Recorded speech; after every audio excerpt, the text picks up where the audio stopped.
You're gonna see me looking down, looking up, looking down, because I'm trying to do this. I feel you. I got you. We are live. Hey everybody. We are live, and if you can hear us and see us, say a hello. Say a hello. Wave. Say hey. Say hey back. That's pretty good. Yeah, that's blueberry. I like that one. That's one of my favorite dark ones.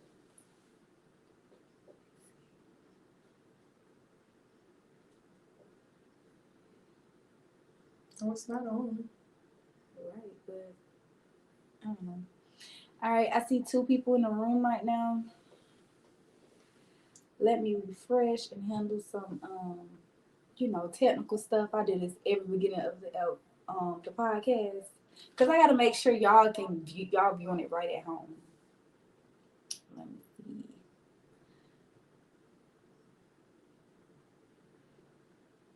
Like I said, if you can hear and see us, say hey. Say hey. I keep saying that. Type hey. Type hey. Hey. Hey. There you go. Hey, everybody. Because I keep saying say hey, like they can hear us. All right, let me make it public so we can see our comments. I'm going to tag you in this. It won't let me tag from here. And so whoever goes to your page, they're able to see.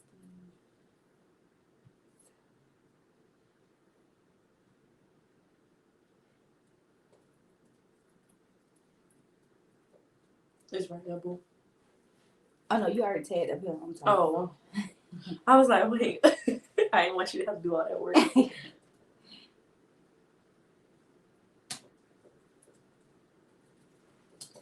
I need to go live more on Facebook.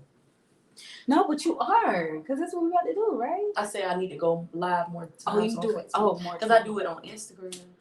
Maybe like one on Instagram. I want us to wait, because you can share your videos on Facebook. How though? I'm going to teach you. Because, man, I'll be struggling.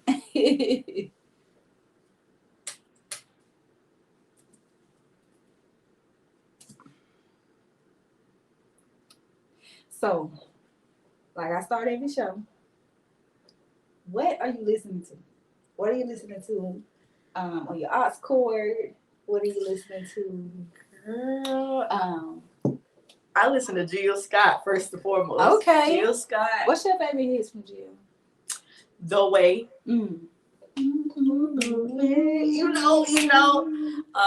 That is. That's it. What's that other one? Is it Long Walk? Is that the name of it? Take a long walk. Uh-huh. Yeah, that one. Yeah. Erykah Badu, my homie. She always be my homie. Mm-hmm. You know Erykah Badu got a lot of hits. That is something about that window seat when it come on that doom doom doom doom. Oh, you got her whole album though, cause yeah. I listened to her whole album, especially that Rim Shot. Rim Shot. Yeah. It's the vibe. It's not many albums I like all the way through. But because that's a piece of art. Like I feel like when an artist have like complete albums, and when I mean complete album, I can listen to it beginning to end, no skipping. That is art. That is period. Art. Now Angie Stone, I listen to hers, but I have to skip some of her songs. Okay. Like Rain, there's no more rain. Mm-hmm. Have you heard that one? Mm-hmm. My sunshine has come. I'm all dried out. Girl. I'm a. This is no. We can't. Cause this is a great song. Like when you're going through something. Hey Camellia, we got one coming. That song is so smooth. I'm gonna have to download that on the. No more rain in this cloud. Girl, cause I'm telling you, no matter what you going, she was saying, at the end of the song, she said what goes around comes around, what goes up must come down, things you do will come back to you. What I think. Oh, capitalize on the karma. I'm telling you, that's her best song. My aunt used to play that song all the time, and I just ended up liking it. It rolled into my adult life. There you go. What have I been listening to? So I'm a Libra. I have to keep balance. So I got a little gangster in me, and I got a little. So Kodak Black just came out with an album. That's why my I'm on Kodak. I'm on Kodak, and you know that. So what else? So I really love Daniel Caesar. Yeah. I can listen to him all day. Now that's one album you can listen to the whole thing. Yes, Daniel Caesar. I'm a Frank Ocean fan, so I frequently go back to him every week. It's like every week. Let me see what else. That stuff kind of on repeat. Yeah, I'm the person that I add. If I really love it, it's gonna be on repeat. That's a period. So Kodak Black. So my trainer been saying, oh, you know, I don't care this week. Kodak Black finna be played out. That's all we playing the whole week. I'm not a fan of Kodak Black. You not? No. You from Florida? Yeah, but I'm an R&B. I'm a 90s, 80s, 90s R&B type girl. I mean, I like certain music from this era, but I'm not. I don't delve into it that much now. Rod Wave, cause he got this church voice. These abandoned, like it gets that's my man. That's my man. But yeah, like it gotta be something that got meaning to it. Yeah. I'm not a thug. Yeah. I'm not. I'm soft, cuddly, like I feel it. So I feel like I'm living a lie. If you listen to it. You like, oh, real idiots. I ain't know. People be looking at me crazy, like, pretty. But yeah, I'm a softie, so I'm not a thug. Camellia said Mary J is hot right now. Yes, she's fine too. That Good Morning Gorgeous. Everything nice. Oh yeah, Mary J one of them women now. That's a woman that aged like fine wine. On the halftime show, my husband was like, "Yeah, Mary J. She looking real good. She is." I think that's it for me with that. Did you look at the halftime show though? I didn't. What? I did. I don't know why I'm so late, but that's her thing. That's her. I'm so through. That's all Mary can do. Mary said, "Oh yeah." She like she in space. Her and Lil' Kim. I don't know. That's a New York thing. Because they do that too, don't she? I be like, you good? Lil' Kim don't need to do that right now though. It's a no for sis. What have you been watching? Euphoria. So let me get HBO Max because I'm tired of people saying. My husband got me on it though because I thought it was very weird. Now when you get into it, it's gonna be very weird. Like you're gonna be like, wait, I don't want to watch this. What I did hear about it though, they said, you know, our generation may not relate to exactly like what's going on in their high school, but that's how high school is now. I'm like, wow. So high school like that now, that's scary. Yeah, that's what I'm saying. That's scary. I don't want my kids to go to high school. Ain't no telling how it's gonna be when I was young. But even they dress differently. Like but you gotta understand, like me and you are from technically the country. We don't know what the other high schools are. So maybe the other high schools were like that. Or big city. Cause my husband is from like up north and stuff like that, and they dress totally different from the way we dress. So they could be pulling from someone up north. Cause we in the country, we don't dress like that. We wear little jeans and a top, keep it going. But they really like. Well, from the TikToks I seen, they real life like fashion show. Is that what it is? Not all of them now. Some of them, like, you got some of the main characters like dressing up and stuff like that, but you can tell the people that own drugs, the men look the same. The boys just like boys. It's just the women that are over the top and like, we trying to do the most. But they all got trauma going on. So that's what fascinates me about the story because none of them got any counseling. Like, what? Yet. Because I'm still in season 1. I'm behind. Oh, wow. So, I also see Camille said Monday Homecoming. Oh, that was good. That was good. So Monday Homecoming, oh my God. So first of all, I didn't know that the grandma, the Irish grandma, was really mean. I could tell. Okay. I could tell because I was like, she got a strong I chin. said maybe this. Going on there. Yeah, I did think about it one time. I was like, she giving me Doubtfire, Miss Doubtfire. But when she kept saying, I'm from Ireland, and Mother was like, you from Iran. I can't go back to Iran with you, baby. What? And then at the end, what Knickers? That what got me. She was like, who you calling up? First of all, why she just kept saying bad stuff? It ain't never get like she was like Knickers, and then she was like Black Lives. We're not doing Black Lives Matter today or something like that. And she was like, oh my God. She said sign. I was like, wait. She was like cotton picking. That's what she said. I was like, why she kept? Now why did you say that? I'm like, you know that's gonna be triggering. And my dear, her brother was ready to get on her. Also the ending, she did that. Yeah. That Beyonce concert. Oh my God. Coachella. Yes. I was like, what? The way she was talking to the dancers, to my, this is why you ain't got it right. 1, 2, 3, 4. Is that how Beyonce was talking to them too? Well, I don't know. See, but I ain't my dear, you know, she be trying to put a funny spin on everything. She be doing like Beyonce ain't like that. She be doing the most. My dear homecoming sisters. You watch Sisters on BZ? No. You need to watch it, girl. Wait, is that the old show or is it? No, that's Girlfriends. I'm confusing the two. Lord, it's a lot of stuff. Sisters. Mm-hmm. Go on your Facebook and see if you can read this. Okay, that's good. So what else? Oh, she said, Law and Order. It should be. It's man, I used to watch so much with my mom as a child. I can't get into it, and it's traumatic. Like they be having a lot of stuff that's real life, and that's what a lot of people say on here. I can't do it because me, I've been the psych of that thing. I went to bed dreaming about it. I'd be wake up in tears. Because I've heard this before. When I ask people like, have they watched certain stuff, they like, I can't watch it. I'll internalize it. Are you like that? I can internalize stuff if I'm not careful. That's why some things I can't watch. Like I can't watch. Like my husband can watch any show. Me, I can't watch Power to save my life. What? I cannot. Because it just pissed me off when Ghost was doing her like that. But then it also made me mad how there was so much manipulation, narcissism, like, and then on top of that, I seen a lot of that in my childhood. So I don't want to watch it on TV. Yeah. Like I can do a little bit. And then on top of that, all the sex. So me, I come from a generation, my mom made me cover my eyes all the time. Like, so me that I grew up at, it may sound weird, but as an adult, I still can't watch it because I feel it's like cringy. It's wrong. Yeah. Oh, wow. It's cringy. It's wrong. It's like, I don't want to see other people. Too, like, it's just too much. But my husband could just sit there and be like, this is normal. Like, it's just a show. Like, I'm like, no, it's too much. I used to be like that with, like, I mean, I don't really internalize shows. Well, let me tell you, Sisters.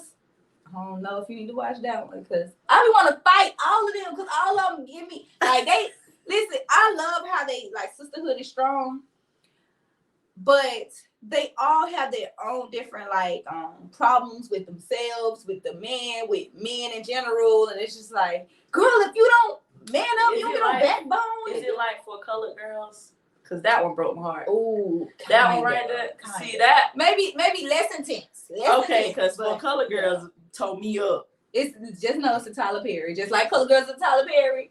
This is a Tyler Perry. He be crossing all kind of. That's what I can respect from him because he crossed boundaries that need to be. I mean, cross things that need to be. He tell the stories that need to be told. Period. Exactly.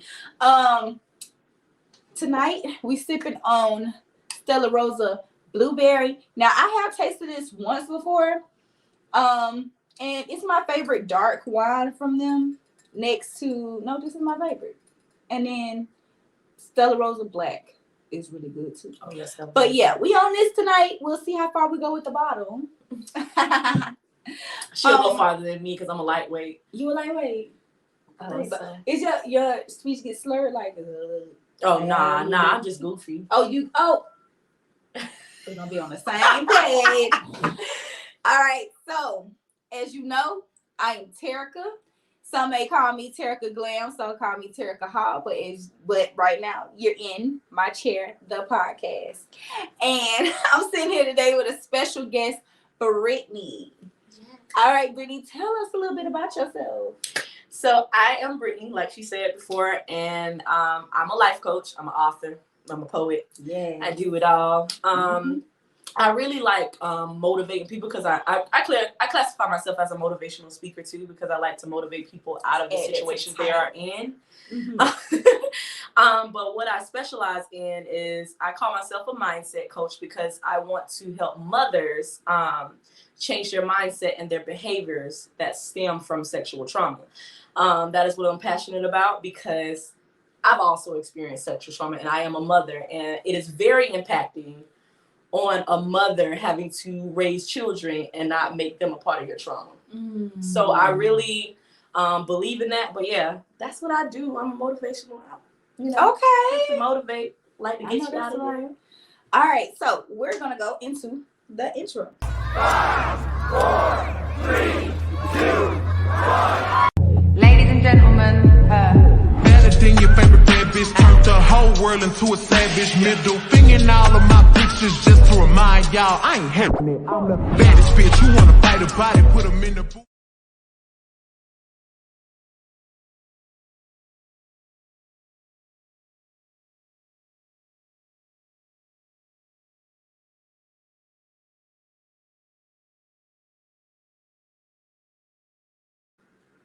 All right, so everybody watching, I would love if you would tag someone to come and watch, share, let them know, hey, Terica is live with Brittany. You know, share, because I need everybody to come in on this discussion. I feel like this is a much needed discussion tonight. What's so crazy is I'm gonna just tell them like our backstory, like when you first came. So this is why I feel like it's needed, because we don't know who's going through the same thing that we're going through. Just how she walked in and she was telling me, you know, her vibe, like how she was feeling coming here, and I was like, wow, I felt like that before, and we like mutually agreed, like that's something that we have to work on. So I feel like these conversations are really important to have with people, and I haven't seen you since high school. Yeah. You know what I'm saying? But you always supporting me on my podcast. I'm always looking at yours. So it's like, you know, I know you in a sense. Yeah. It's a vibe. So it's a vibe, exactly. So when you came, I felt that. And if we don't get to know each other, we won't know. You know what I'm saying?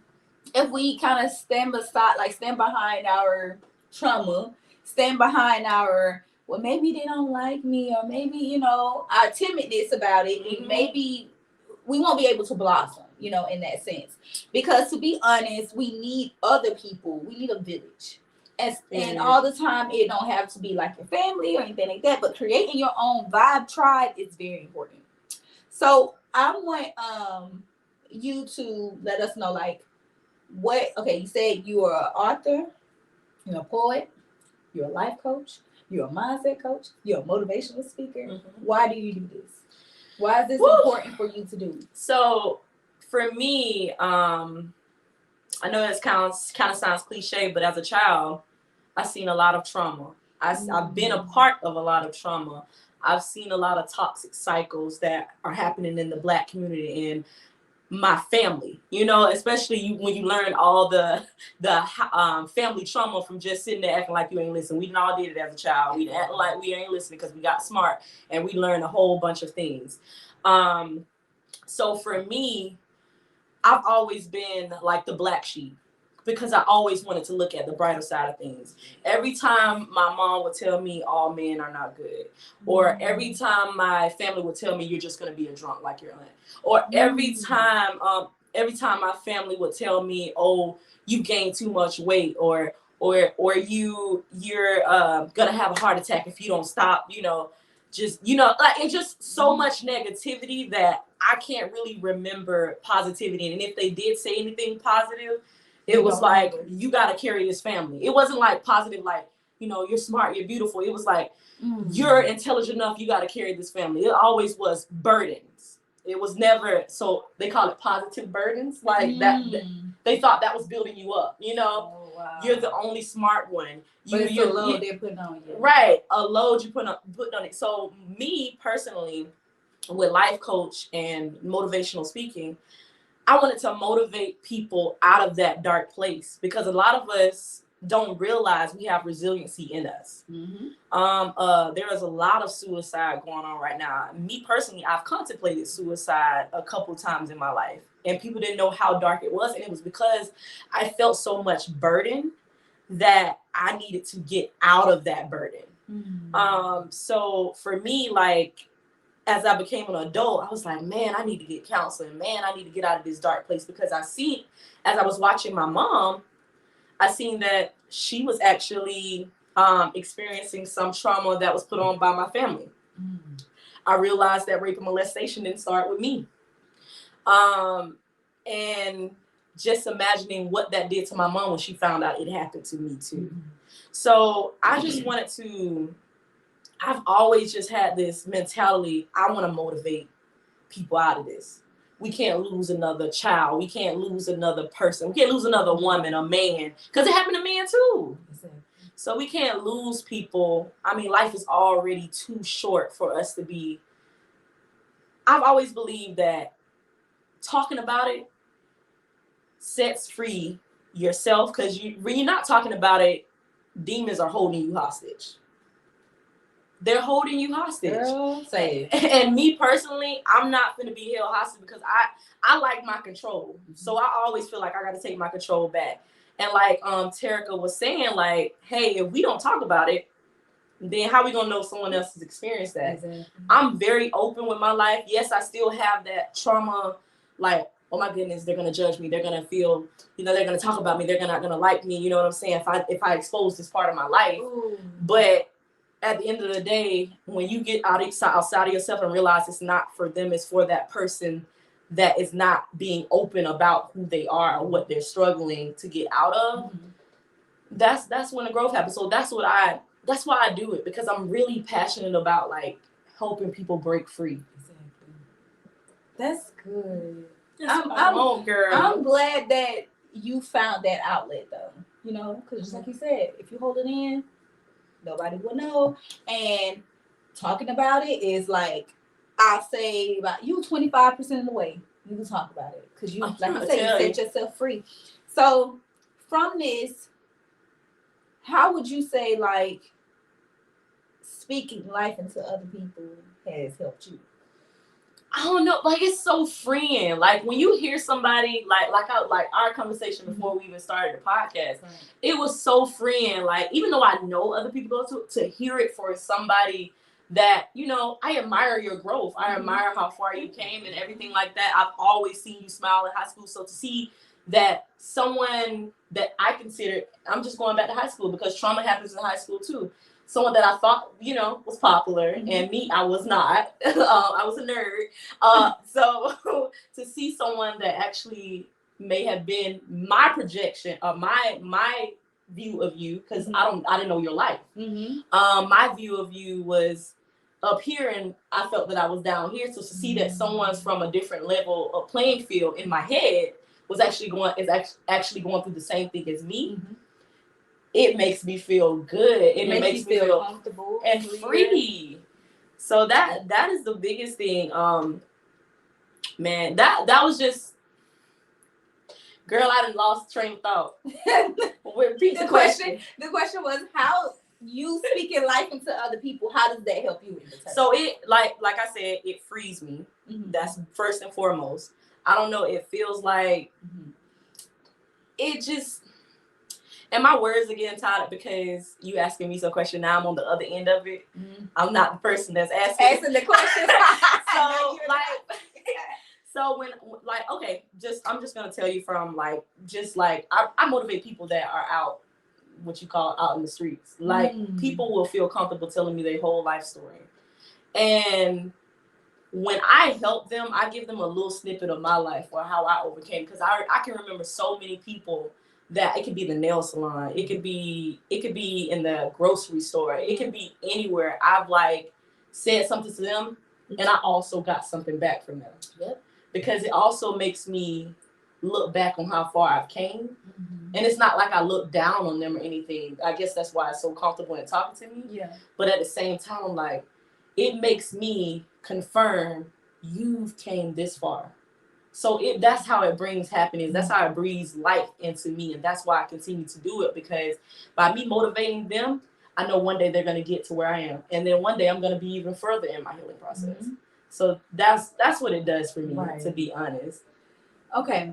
So with like this generational healing and trauma, how do you feel like that process, let's say when you first started and where you are now, what did it look like for you? I didn't even know I was going to be here right now. Mm-hmm. I'm telling you, when you in the ring fighting for your healing, fighting for your growth, and fighting not to commit suicide, that right there, you don't know where you're going to end up. Mm-hmm. You just know you got to fight. And let me tell you something. People don't realize this. When people say, fight for your children, fight for your husband. No, fight for you. Mm-hmm. Because none of that's going to keep you. How many people have committed suicide and they had kids and they had families and they had all these things? So when I stopped, because even with my kids and my husband, I was still wishing that some kind of way, like, the brakes, he would hit the brakes hard one day and I would fly through the windshield. Even with all of that, all of the things I had, because contentment doesn't come from other people, it comes from within. So you're sitting up here thinking, I have a reason to live because I have kids, or I have a reason to strive for my business because I have kids or my husband. At the end of the day, when you want it for you, that is what's going to push you to the next level. So for me, it was a lot of getting outside of myself, and a big thing is playing victimhood. Mm-hmm. And victimhood is that you want to stay victim. You want to stay victim in your head.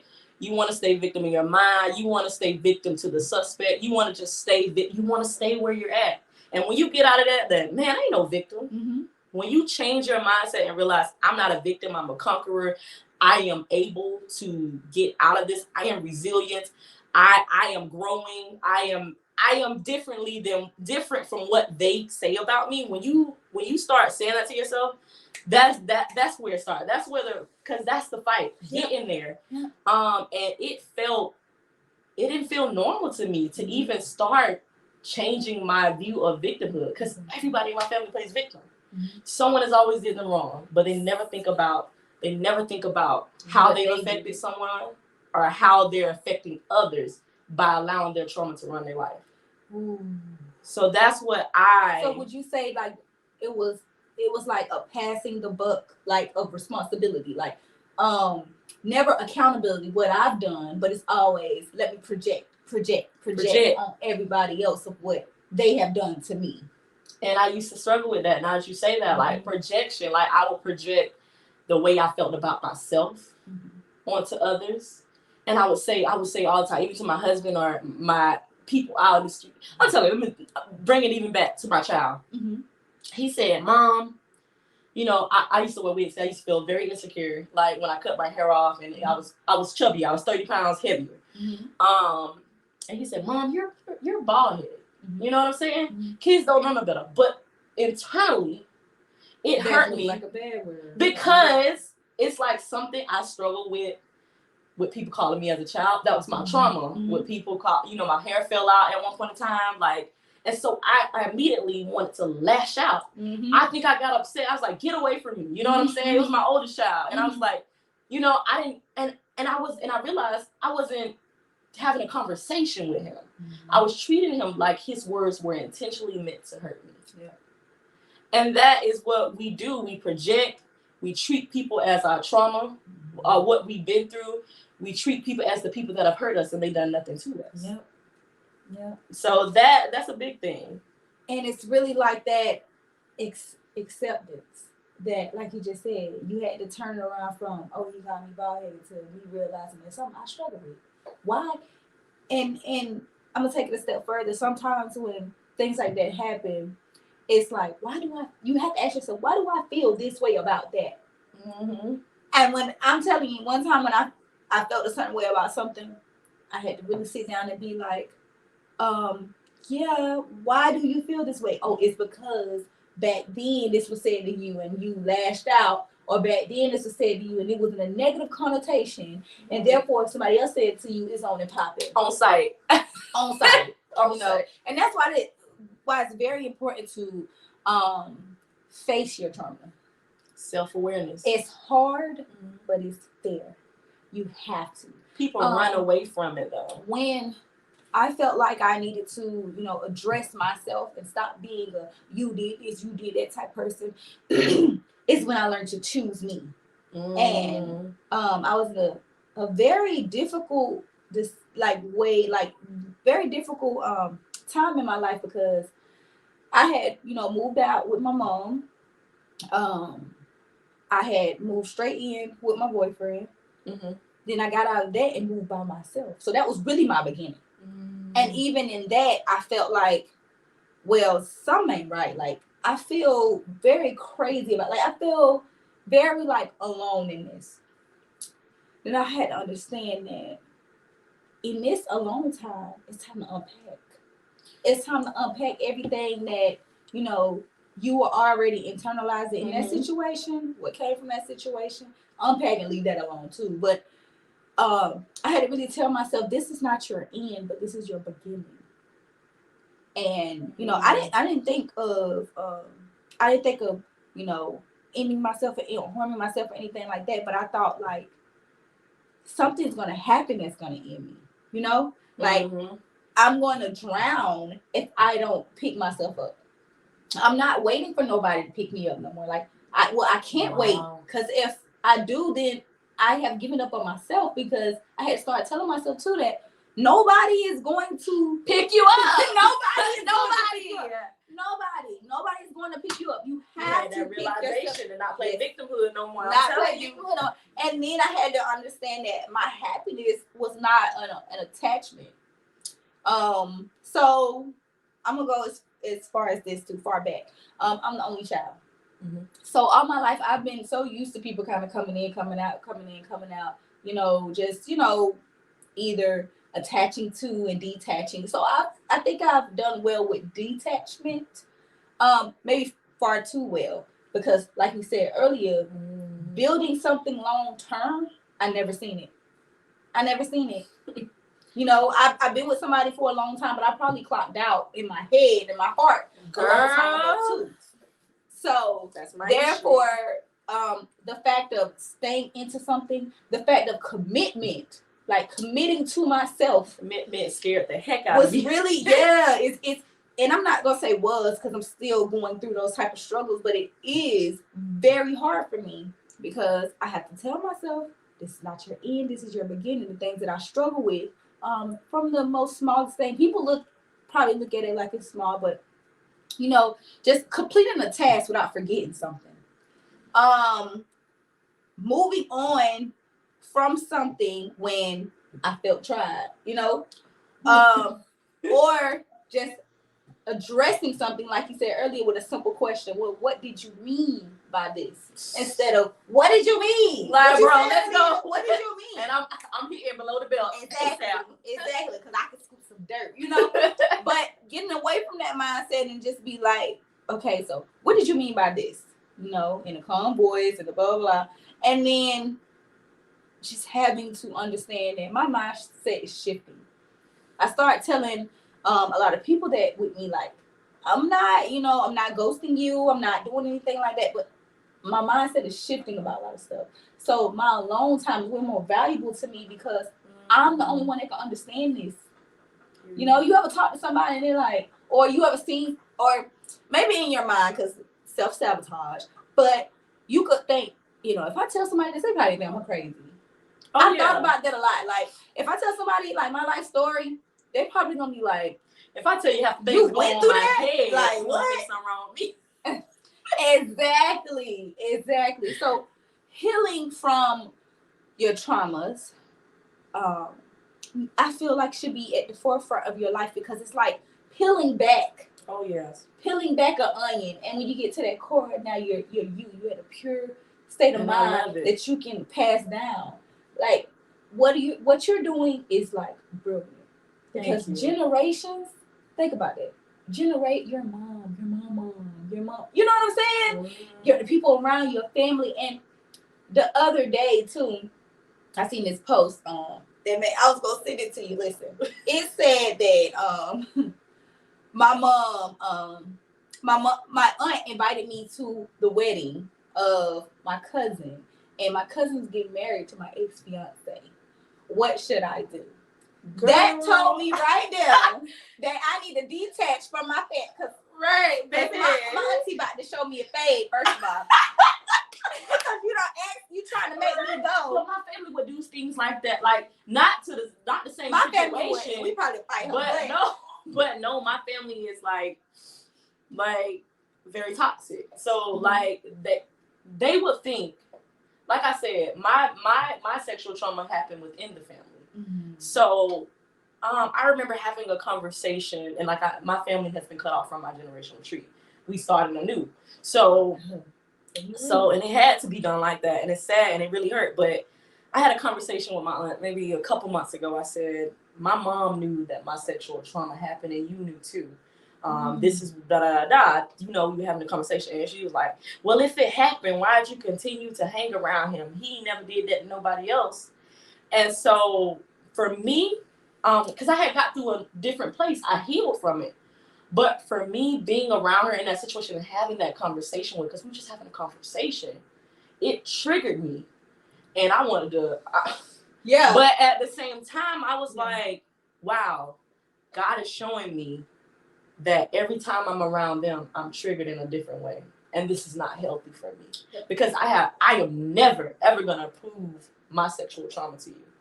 And being that you've experienced, and the thing about my family is they have experienced the same type of thing, but they're so caught up in the web of generational trauma and that broken, dead root that they're like, we protect the family at all costs. That ain't happening.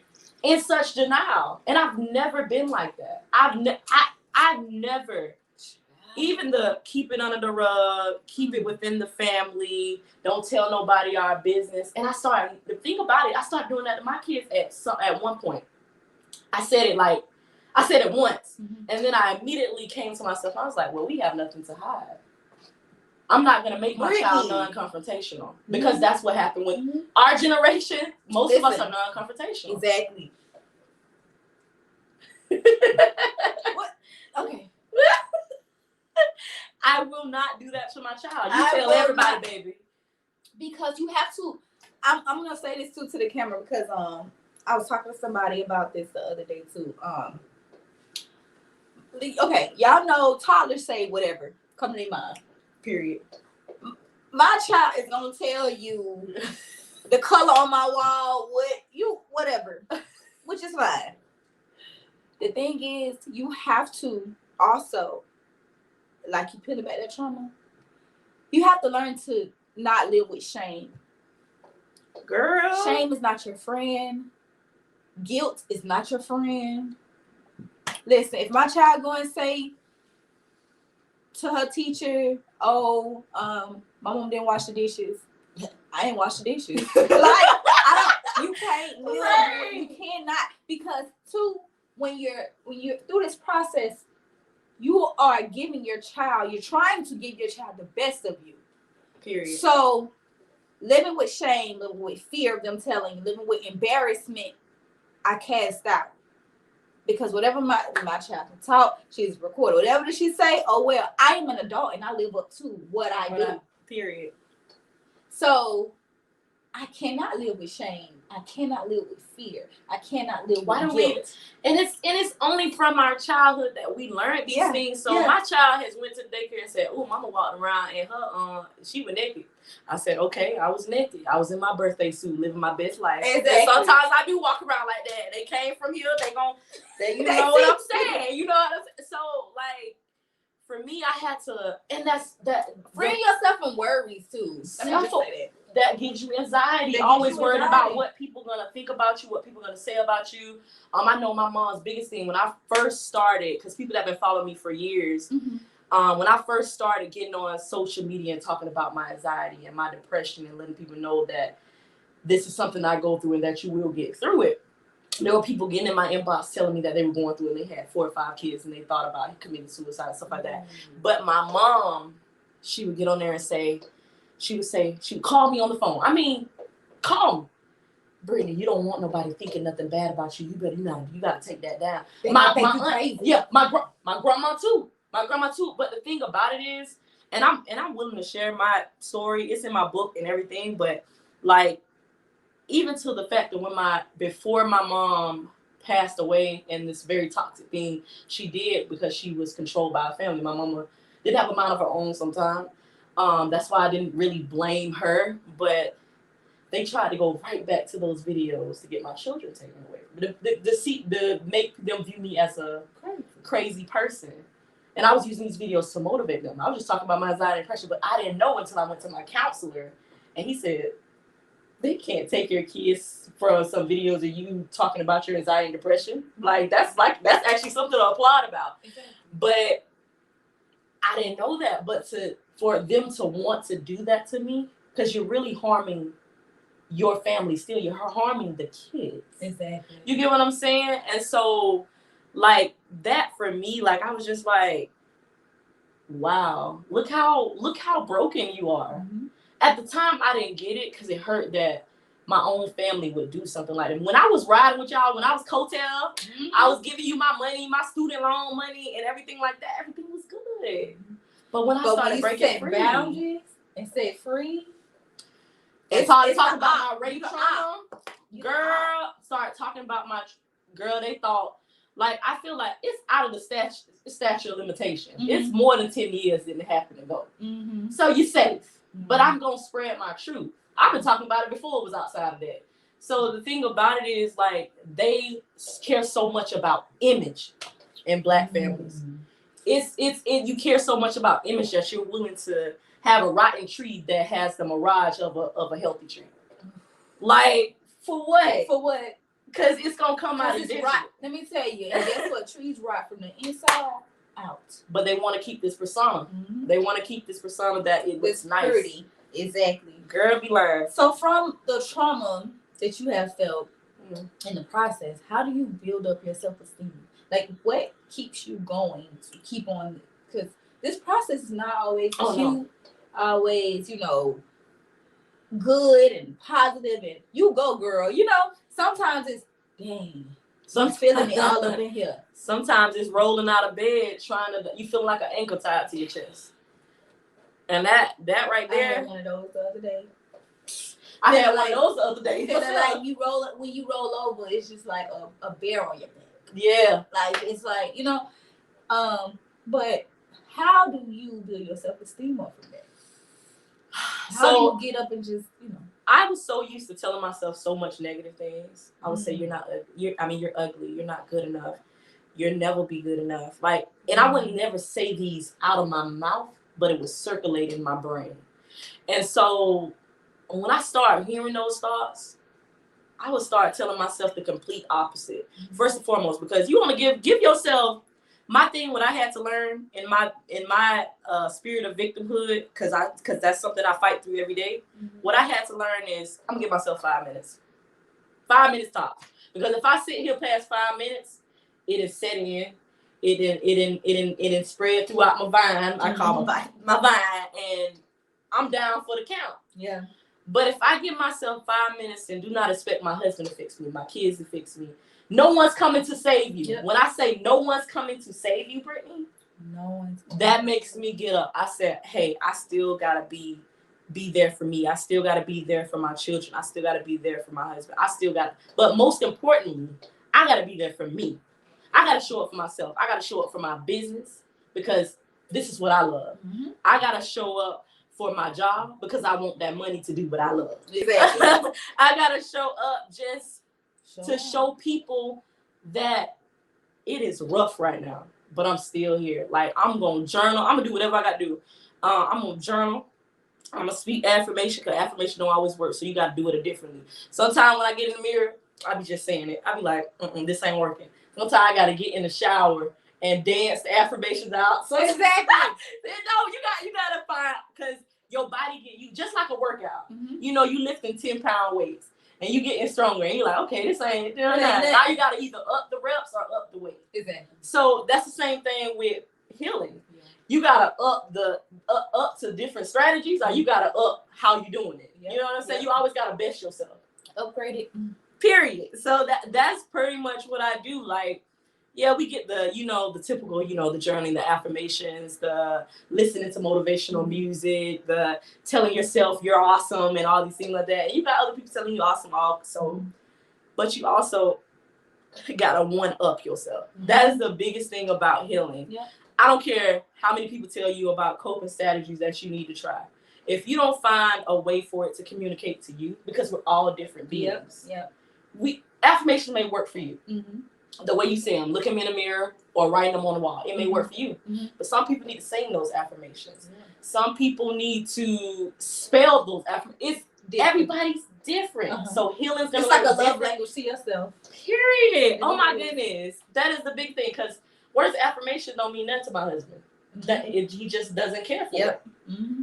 Some people are like that. Mm-hmm. So they gotta find different ways to make themselves feel fulfilled, motivated. Exactly. I would say something that builds up my self-esteem when I go walking, when I'm out in the fresh air, when I feel the sun on my face, it makes me feel free. I don't care if it's winter. Wherever I find sun, it makes me feel like, you know what? Like I literally look at the sun like, if I'm seeing this, I'm living. You know what I'm saying? If I see this, what's your sign again? A Libra. I'm a Virgo. I feel like, I don't know, I feel like we got a little something. I got a Virgo friend. She out here. And her name is Brittany. That's something. Yes. And we vibe. So yeah, definitely can be there. I get along with most times. But yeah, like when I have to feel it a certain way to, like, I feel like get in the shower. I feel like when I get in the shower and I turn that heat, that's what I say. That's what I say. Thank you, Lord, for this hot water. Thank you, Lord, for the day. Thank you, Lord, for my electricity. Thank you, Lord, for my daughter. Thank you, Lord, for protecting me through the night. I say my prayers in the shower. Girl, I do my grateful, my moment of gratitude. Yes, my moment of gratitude in the shower. When I come out in the morning, because usually my morning routine is, getting up, getting ready clothes out, fixing breakfast, whatever. I say it through, walking through the house like that, or sometimes sitting down, that builds me, because I'm like, all these things that I look at, or anybody can look at and be like, those are just small things. If I don't feel grateful about it, then I'm doing a disservice for myself and my self-esteem, because I'm just putting it off as just something that I'm entitled to.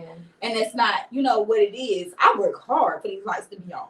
I work hard for, my car to run and got gas in. I work hard for everything. So it's like, if I don't pat myself on the back, and if I don't see myself improving, then it's like, it goes kind of downhill. But if I continue to speak life into myself and continue to tell myself, like, you're doing great. Like, because sometimes I get in the mirror and I say bad stuff. I get in the mirror and say, what you did was so stupid. I must take the step further. You so dumb, bitch. I say stupid stuff. Like, I just be saying stuff like that. Like, I say it based off of how I handle the situation or something like that, rather than you could have did better. What could you have done better? Why do you feel this way about yourself? Why are you talking? I said that in my status too. I said sometimes, unconsciously, you don't know you're doing it when you talk like that sometimes. So I'll do something and I'll be like, Terry, that was so stupid, And look how small that sounded to me, saying, Terry, that's so stupid, and going on about my day. But then I start believing that I am stupid every time that I encounter a problem, because I feel like I don't make good choices sometimes. And then when I do get myself out of it, I'm like, dang, okay. Why did I say that? Because, okay, yeah, I made a bad choice, but all the other times I made a good choice. Girl, you so just I have free. To pat yourself on the back when you do that. Just free. Let me tell you what me and my baby say. We say, pat yourself on the back. Don't pat yourself on the back. Kiss your brain. There you go. Yeah, you gotta pat yourself on the back, kiss your brain, because we do make good decisions. We're human, and I have to continue to tell myself that too. Like, Terica, you're probably not the only one slipping up on this problem. Somebody else probably has problems too. Oh my goodness. Somebody else struggling with it too. I need to get it together. You know, and now it's like, okay, now I gotta sit down and figure it out. Critical thinking. Sometimes I feel like I lack. But then I realize, you know what? I just helped my friend out with something else. I probably can't think this way, you know, with your own problem. You know how I be? With your own problems, you can't figure it out, but you can figure out your friend's problems for some reason. But it's just that continued spirit of gratitude. I love myself. This is why I love myself. Mm-hmm. This is why I deserve good people in my life. This is why I am a good person, you know? Because situations don't always work out like we want to. Book to you too. But, okay, situations don't always work in the way that we want them to, but we human. And girl, you just freed me because that was one of my things. Now, I'm, like I said, I'm transparent. You can judge me if you want to, whatever.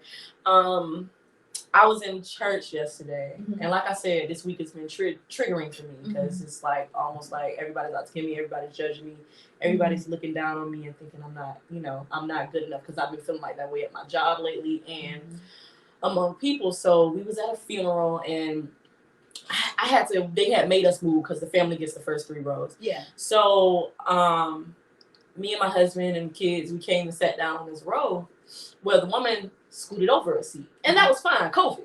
Yeah.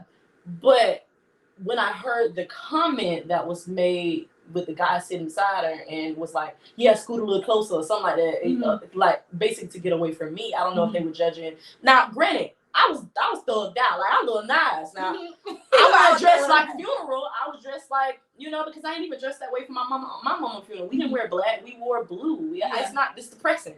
So, but internally, I realized I was already feeling insecure because I don't dress like the norm. I don't look like how people will look. Or they all fall in line too. So they all fall in. I've never been that type of person to follow the norm. So when she said that, I was telling I'm sitting up there with my husband. We supposed to be grieving or whatever. Now I already was triggered by losing the person to begin with. But the fact of the matter, I was saying, I was like, I know this woman didn't try me like this, and she's sitting this like a seat over. I ain't care. I was on thug 9. I ain't gonna even lie to you. And she was like, I was like, I know she ain't trying me like this. He's like, babe, what are you talking about? And I was like, and I just went spazzing out. Like, I was like, I don't know what shit she talked. Like, I had cursed in church. Yeah. I'm not even finna lie. Like, I was triggered. Like, so I was triggered, and that was reality. And he was like, babe, I'm so disappointed in you. I was like, I don't give a damn about your disappointment. And I really did. He was on that type of time. Right. And I was, when he had just stopped talking to me because he was angry that I was reacting that way, I had looked within myself and I said, Brittany, why are you triggered? What's going on? And I realized that I was hurt by what happened with the losing person. And I was also triggered by, like I was telling you before, when I first got here, I was like, I'm always losing people when I decide to just kind of limit the interaction. Exactly. So it's all that guilt, shame, and it was nothing to do with the woman. She may have said some crazy stuff, but it didn't matter. She was just the end product of that buildup. Yeah. So then I was like, it comes back around to what you said. I was like, man, that was so stupid. I'm so ashamed. God forgive me. How could I have cursed in church? How could I have? But then I also realized God says, come as you are. So then I realized if God says, come as I am, then why am I down on myself? Why am I condemning myself? I am magnificently made. And he knew that I was going to curse today in church. He knew that was going to happen. He knew I was going to be triggered. But at the end of the day, I was calling myself dumb. I was saying, like, how could you do that? People are they're going to judge you if they knew you did this. See, you're not judging me. But if I would have told them that, you know what I'm saying? How dare you? Right. How dare you? Like, you know what I'm saying? And so, I realized we do say these negative things about ourselves because we feel like other humans are just so perfect and we are so broken. We are so broken. That's what I was going to say, because, when you said that was because we take on the mentality like everybody is doing better than we are. Exactly. Yeah, girl. Yeah, girl. This is a good conversation. You hear me? This is a good conversation.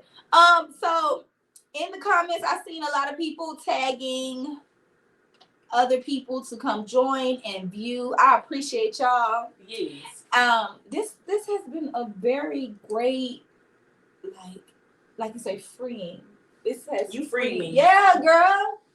You freed Yeah, me. definitely gotta get you back on. But I do want to talk about let me see. We already talked about self-esteem and stuff. Self-esteem, talking positive to yourself.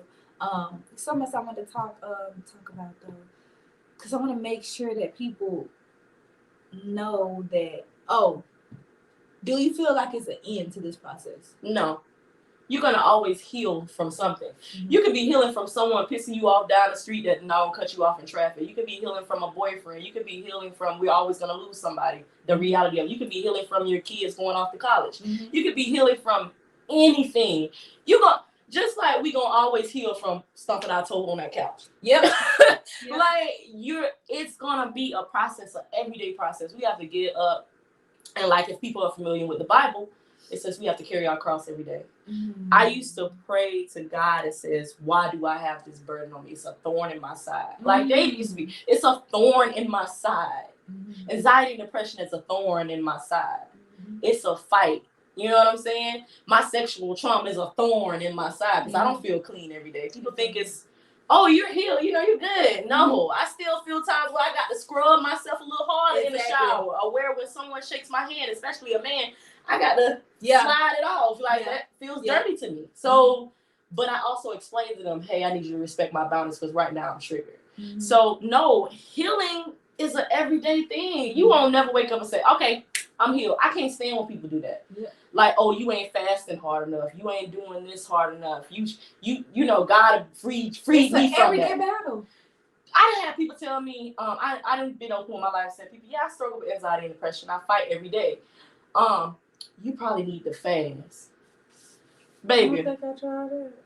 People in the Bible fasting, they still had hard times. Exactly. And so that's that false presentation that they give that God is just gonna take it away. Mm-hmm. Mm-hmm. This is our burden to carry. This is life. It happens. Yep. Jesus even had a burden to carry. So you think he's just gonna be like, all right, you ain't gotta go through it no more. So healing is just like an everyday thing. You're gonna constantly have to find new ways to get through that day. Yep. And it's hard, but it's a choice because you live in, like, when you start looking at the positive, mm-hmm. like you said, your 10 minutes of gratitude, which I got to start doing because I remember you told me that on mine. Like, those 10 minutes of gratitude, when you start looking at, I got this, that, and the third, the trauma, the things that pull you down will not matter so much. Mm-hmm. And that's when you start to elevate, when you change your mindset. And when you change your mindset too, about like how you said nobody's coming to save you. Let me tell you too about attachments and what I've learned about that, because I thought so. I thought a relationship would save me.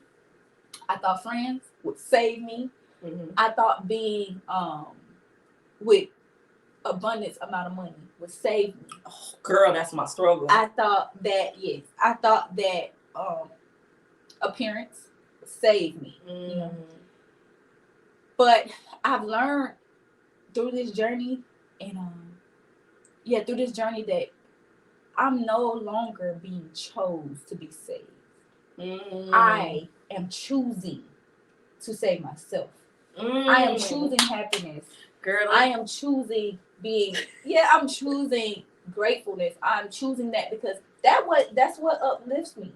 When I was coming out the last breakup that I was in, I was moving out my mama's house right with a guy. And I didn't know how it worked, you know? But it wasn't like a bad living situation or anything like that. But just being in something that's lasting that I don't need to escape from. Even though that turned out how it turned out, and God revealed everything to me, coming into my new self by myself with a child that, you know, is still learning and had to break away from that person also, it was like a deep cut that I had to heal from. And I still don't feel healed, but I feel like it is a process. But you've grown from when you were then. Yes. So And that's look, another growing. piece of my day. So why we should call it the growing process instead of the healing process? Because we're gonna grow every day to get to that destination. Our destination is not ended until we leave this earth. But in this earthly place, we are growing to have the prosperous life that God wants us to have. He doesn't want us to focus on being victim. He doesn't want us to focus on being in the same place we were in yesterday. He wants us to get up and fight, because you know what? Fighting produces stamina. Fighting produces momentum. Fighting produces that diamond. You know what I'm saying? So that's what people think. People think healing is, all right, I'm healed from that. I'm healed from being cheated on, and the person slept with 5 different, 6, 7, 8 different women. I'm healed from being bullied in high school. No, you still psychologically gonna think about that. Exactly. You know what I'm saying? But you can't allow. Healing is not allowing it to control your trauma to control your life. Say it again. Healing is allowing your trauma, not allowing your trauma to control your life. That's what it is. And I wanted to, something you said, I wanted to touch on. There was something you said. Oh, no, it wasn't something you said. I was thinking about it. You know how people say God gives his strongest battle to his strongest soldiers? That's a lie, because we're all God's strongest soldiers.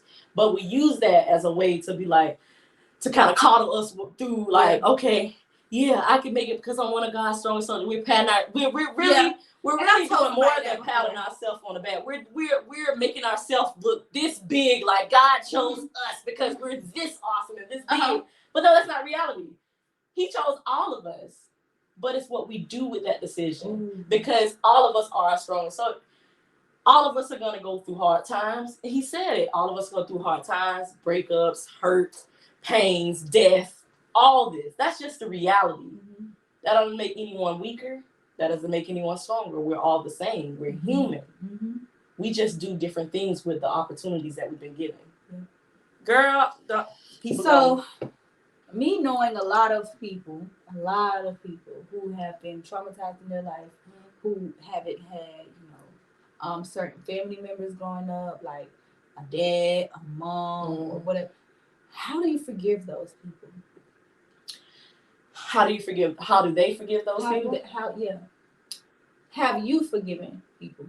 Yeah, I forgave my mom. Because I asked my mom before she passed, I said, Mom, if you knew this was true, then why didn't you say anything? And what I had to come to the realization is, first of all, you got to stop looking for validation or forgiveness from others. You got to stop looking for them to say sorry, because it's not going to happen. Your healing is not dictated on how they feel or how they move. So when you realize that, when you realize it's not dictated on that, I can't get a sorry from my mom. I can't get a sorry from my daddy because he's just a deadbeat. I can't get a sorry from my family because they're stuck in that toxic way. So if I continue to wait on a sorry, I'm going to be 50, 60 years down the line on my deathbed and still waiting on a sorry.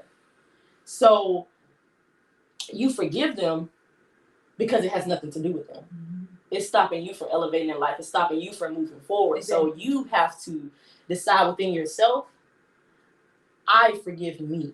Because really, it's not even about them. It's about the fact that you felt you weren't good enough. You felt maybe I'm the reason why they left. Maybe I'm the reason they weren't around. So whatever you're dealing with internally, I forgive me. There's no shame. There's no guilt. It doesn't make me less of a person. Yeah, people may have more opportunities, but I have opportunities as well. So stop putting so much weight on mere human beings to be your savior or why your life could have been better. Like I used to do, I said, if my dad was in my life, I used to say this all the time. If my dad was in my life, maybe I wouldn't have been raped and molested. Or maybe I would have. Maybe I would have. I said it a lot too. If my dad was in my life the way that I felt like a man needs to be in my life, I probably would have chose the type of people I chose. Or maybe you would have been big. And we don't know that. So that's when we get into the mentality of thinking like God. We trying to control and put the framework together like if I would have had a perfect life. But it worked out. It did because you're awesome anyways. And that's the thing. We're all awesome. And we think God needed for our life to work this way. Now, God is not in control of people in their ways, but he still wrote the cover. He still wrote the pages. Like, we still elevated. Yeah. And there's people with 2-parent households that aren't elevated. It has nothing to do with everyone, but everything to do with you. Ooh. What's that again? It has nothing to do with everyone, but everything to do with you. Look at that camera. It has nothing to do with everyone, but everything to do with you. Amen. Girl, it don't. starts with us and it ends with us. Period. And we need to keep reiterating that, like I said, it's not your end, it's your beginning. Because we count ourselves out a lot because of our hurt. And I see a lot of people count themselves out on life. Well, and that hurts me. What if, like you say, what if our dads was in their life? Or what if their moms were in their life? Or what if maybe I would have loved differently? Maybe it's a choice. Yeah. Of what you allow to affect, worry, hurt you. You know, these things have happened, you know? Mm-hmm.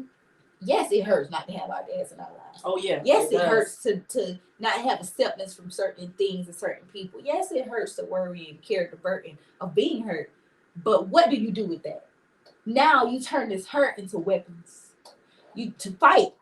You know what I'm saying? To fight that battle of, okay, I got to make the decision to be in something committed longer.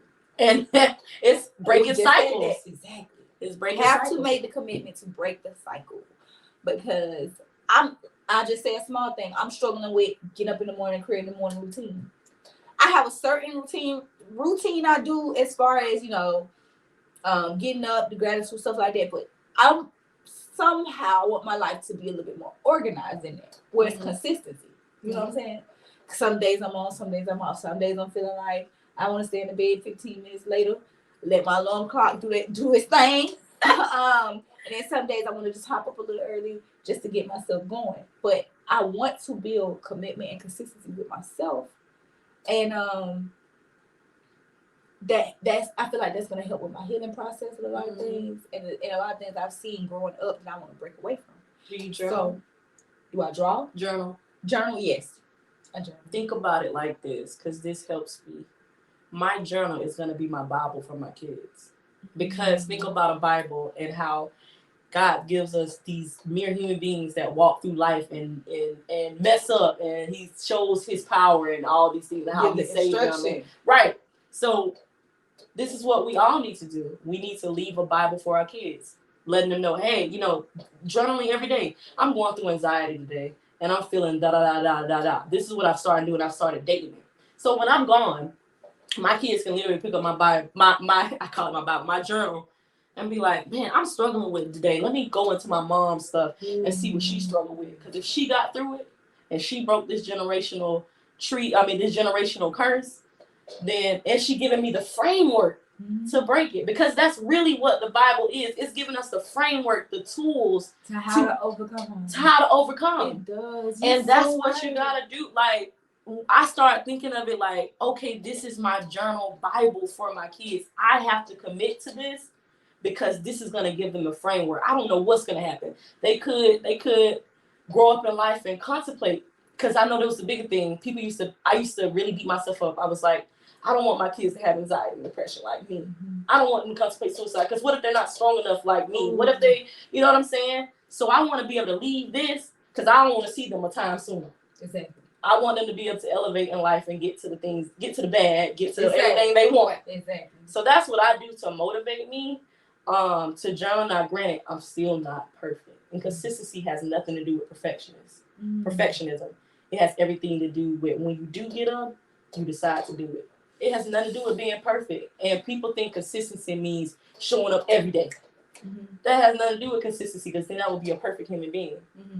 It's just showing up, deciding to show up instead of doing something else. Exactly.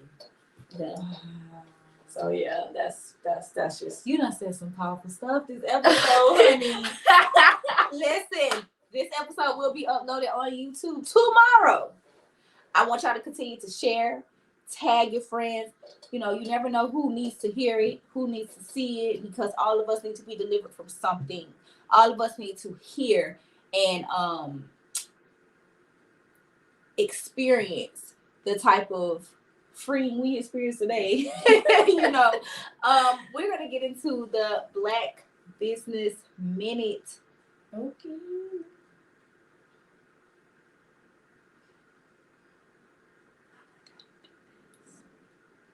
This is so nicely set up.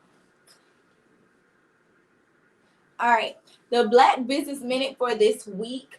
I've touched on this before. The pop-up shops that are around the city. I used to do a pop-up shop with Trinicia Thompson, but she has one coming up. And like I said before in my earlier episodes, every time when you do an event with her, she's very professional. She always comes through with helping with whatever you need to get set up. And this weekend, March 5th, she's having a pop-up shop in Perry. So she's literally taking a lot of vendors from Tallahassee to Perry. So it's like a Perry invasion. I mean, a Tallahassee invasion. Did I say that right? Or Perry invasion? Perry invasion from Tallahassee. There you go. And a lot of vendors are going to be there. I know Ben Poppin is a popcorn vendor, a popcorn business woman. And she flavors popcorn in all different type of ways. I am addicted. Her name on Facebook is Ben Poppin, BENN Poppin. You will see the colorful logo. She's gonna be there. Let me see who else gonna be there. It's a lot of different vendors. Please check it out. I'm gonna put it in the comments. Her name is Trinicia Thompson. You will see the pop-up shop will be in Perry March 5th. Also check out Ben Poppin on Facebook. Let me tell you though, right quick. She makes this liquor infused popcorn. Y'all, my dog, every time she comes over, get her hair did, get her daughter's hair done. She always lets me up with the latest flavors. She done tried Skittles, Nerds, Ciroc, girl, Hennessy, addicted. I am addicted, and you will be too. So check out Ben Poppin on Facebook. Check out Trinicia Thompson on Facebook. I want to shout out a few more people for Black Business Minute. Fashion to Infinity, Jazz, Gaines. I need y'all to check her out. Her boutique. She has new shipments coming in, and she has that new fashion shirt. I call it a fashion shirt because it has the different fashion labels on it. It's so cute. You can literally pair it with whatever you want to. You can do it in a casual way. You can dress it up. Fashion to Infinity. Go and check them out. Yes. Also, let's talk about your books. Oh, girl, you're an author. You're a poet.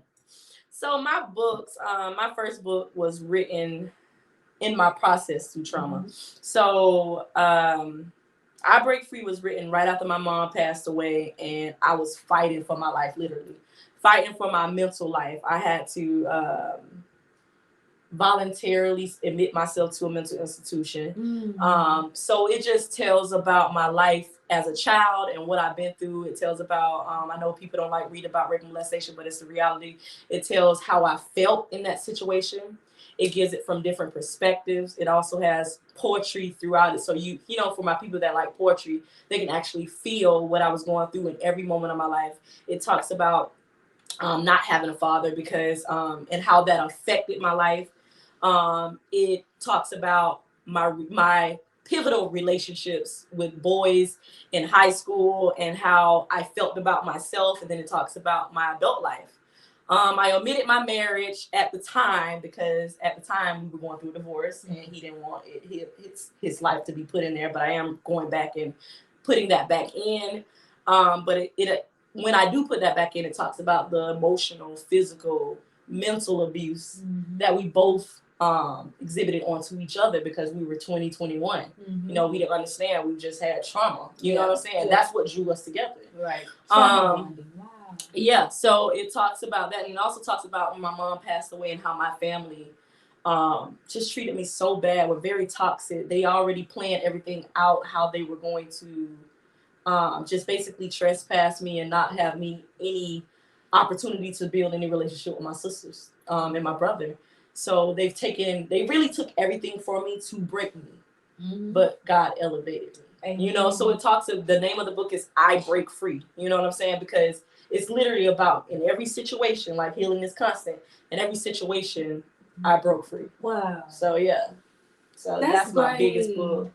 That's my one I really want people to read, because that's the one where it's gonna show you how to, you know, move through life if you're going through things like that. Okay, how do we purchase it? Where do we purchase it? How do we purchase it? You can purchase it on my website.